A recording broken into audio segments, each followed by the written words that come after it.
जय श्री राम। विश्वामित्र जी ने श्री राम को बताया, महर्षि कुशभनाभ ने घृताची अप्सरा के गर्भ से 100 कन्याओं को जन्म दिया। वे सभी कन्याएं अत्यंत सुंदर थीं। इस भूतल पर कहीं भी उनके रूप की कोई भी तुलना नहीं थी। वे सभी कन्याएं उद्यान भूमि में जाकर नृत्य करती, गाती बजाती और आनंद में मग्न हो गईं। उन सभी राजकन्याओं को देख करके वायु देवता ने उनसे कहा, मैं तुम सबको अपनी प्रेयसी के रूप में प्राप्त करना चाहता हूँ। क्या तुम सब लोग मेरी भार्याएं बनोगी?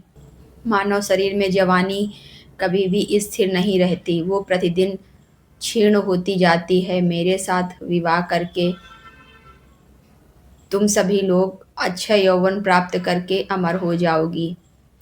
वायु देवता की बात सुन करके वे सभी कन्याएं हंसकर उनसे बोलीं, आप प्राणवायु के रूप में समस्त प्राणियों के भीतर विचरते रहते हैं, अतः आप सबके मन की बातें जानते हैं। अतः आपको मालूम होगा कि हम सब बहनें आपके प्रति कोई भी आकर्षण नहीं रखती हैं। हम सब बहनें आपके अनुपम प्रभाव को भी जानती हैं। ऐसी दशा में यह अनुचित प्रस्ताव करके आप हमारा अपमान क्यों कर रहे हैं? हम सभी बहनें राजर्षि कुशभनाभ की कन्याएं हैं। देवता होने पर भी आपको श्राप देकर वायु पद से भ्रष्ट कर सकती हैं, किंतु हम लोग ऐसा करना नहीं चाहते हैं, क्योंकि हम लोग अपने तप को सुरक्षित रखती हैं। वह समय कभी ना आवे हम अपने पिता की आज्ञा की अवहेलना करके कामवश या अधर्म पूर्वक स्वयं ही वर ढूंढने लगे। हमारे ऊपर हमारे पिताजी का प्रभुत्व है। हमारे पिताजी हमारा हाथ जिसके हाथ में देंगे वही हमारा पति होगा। उनकी बात सुनकर के वायु देवता अत्यंत कुपित हो गए और उनके भीतर प्रविष्ट करके उनके अंगों को मोड़कर टेढ़ा कर दिया। शरीर मुड़ जाने के कारण वे सभी टेढ़ी हो गईं। उनकी आकृति एक बंधी हुई मुट्ठी के एक हाथ के बराबर हो गई। वे सभी कन्याएं भय से व्याकुल हो गईं और राजभवन में चली गईं। लगातार उनके आंखों से आंसुओं की धारा बह रही थी। जब कुशभनाभ ने अपनी कन्याओं को देखा तो वे घबरा गए और बोले, यह क्या हुआ?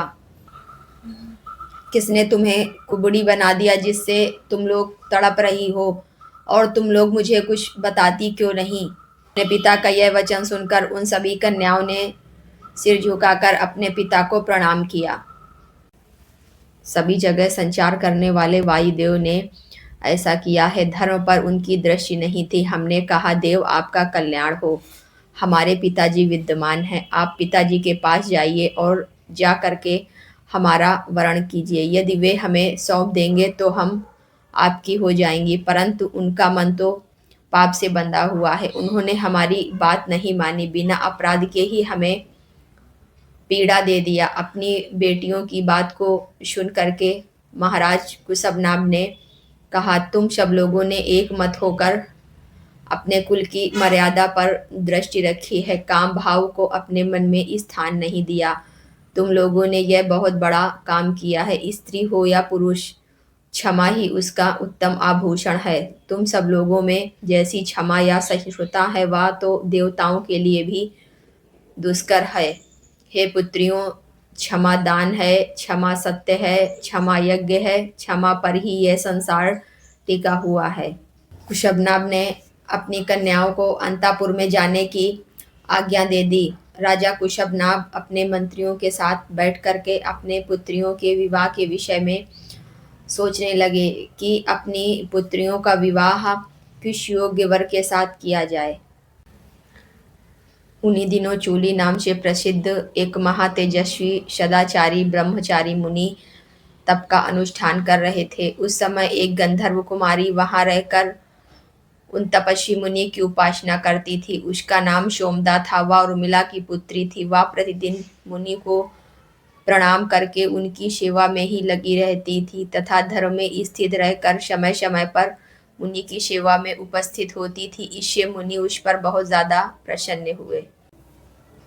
शुभ समय आने पर चूली ने उस गंधर्व कन्या से कहा, तुम्हारा कल्याण हो, मैं तुम पर बहुत ज्यादा प्रसन्न हूँ, बोलो तुम्हारा मैं कौन सा प्रिय कार्य करूं। मुनि को संतुष्ट जान करके गंधर्व कन्या बहुत प्रसन्न हुई। वह बोलने की कला जानती थी। उसने मधुर स्वर में कहा, आप ब्रह्म तेज से संपन्न होकर के ब्रह्म स्वरूप हो गए हैं। आप एक महान तपस्वी हैं। मैं आपसे ब्रह्म तप से युक्त एक धर्मात्मा पुत्र प्राप्त करना चाहती हूँ। आपका भला हो। मेरे कोई पति नहीं है। मैं ना तो किसी की पत्नी हूँ और ना आगे मैं कभी किसी की पत्नी होंगी।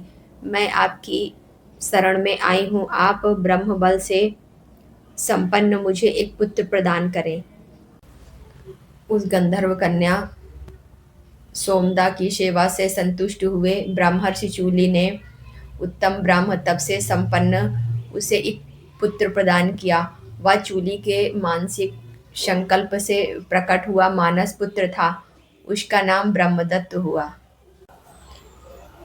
कुशवनाभ के यहाँ जब कन्याओं के विवाह का विचार चल रहा था, उस समय राजा ब्रह्मदत्त कम्पिल्या नगरी में निवास करते थे, जैसे कि देवराज इंद्र अमरावतीपुरी में निवास करते हैं।